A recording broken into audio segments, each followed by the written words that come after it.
Now, the success of the Spanish Socialist Party in the election there on Sunday is a reminder that not all politics in Europe at the moment is dominated by right-wing populism.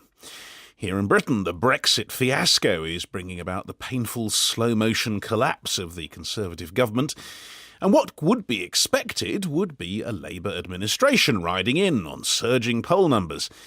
In fact, they're barely ahead of the Tories at all, bitterly divided on the main issue and led by what many see as the most left-wing leader the party has had in half a century, Jeremy Corbyn.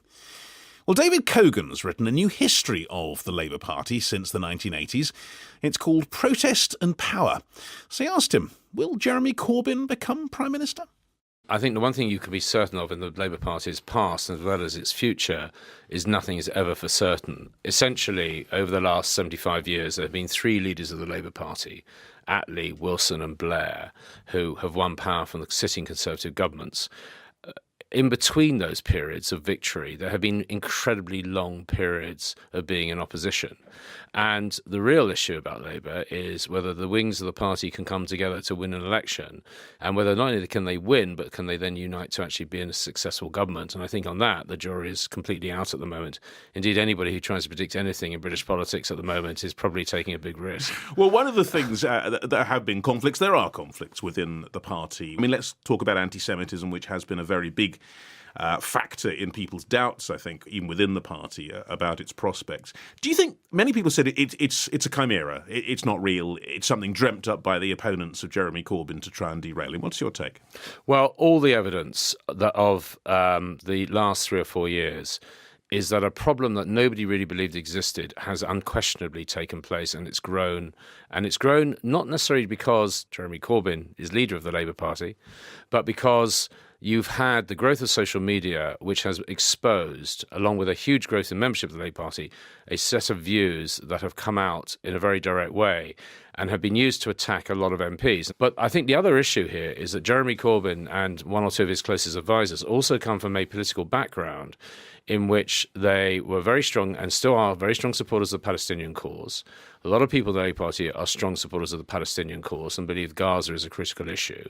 And the question there, which is an entirely legitimate position if you happen to be from that wing of the party, but it's where that line has got crossed from a view about supporting the Palestinian cause into declaring the state of Israel should not exist and into supporting organisations that are pledged to destroy the state of Israel. And where that line has been crossed and where Jeremy Corbyn's past has come up with his connections with organisations where that line has been crossed, that is what's caused him the problem.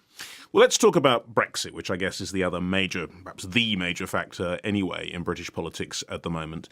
The Labour Party has had a history of, mixed support at different points. Jeremy Corbyn himself has certainly been opposed to the EU.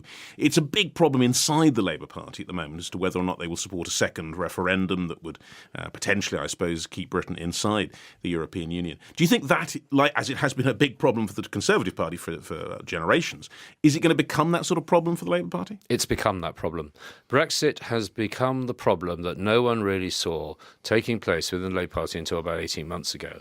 And although there have been historic divisions, essentially Labour was a pro-Remain, pro-European party, certainly under New Labour with Gordon Brown and Tony Blair. And as you say, Jeremy Corbyn is a long-standing supporter of exiting from the EU and is certainly a big critic of the EU as a form of a capitalist conspiracy and a form of organised business that is out there to get organised labour. And he's held that position for a very long time. Suddenly he gets thrown into a referendum as Labour Party leader in 2016, in which he took a pretty irrelevant role. He was not active in it. It was left to David Cameron, the Conservative Party, and old-fashioned New Labour Blairites. The referendum was then lost, if you see it in the terms of wanting to stay in.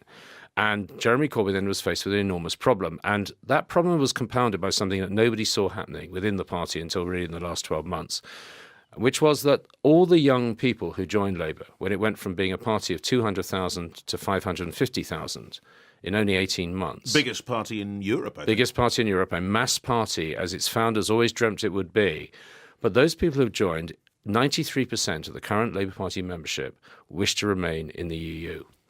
Jeremy Corbyn and the people around him in the leader's office and some in the shadow cabinet are taking a position currently of being soft Brexiteers, of wishing to find a way of keeping out. They've come out with all sorts of tests, all sorts of bromides, and essentially what happened at last year's Labour Party conference was they came out with a resolution that went through a series of dominoes that had to fall before they had to declare their support for a second referendum. And it's taken a long time, month after month after month, for the leadership to fail to do that. And now there is lip service paid to it. But within the Labour Party, there's an absolute split.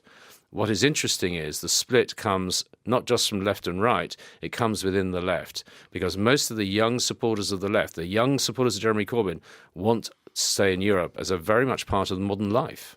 And he does not take that view. David Cogan there, and his book's called Protest and Power.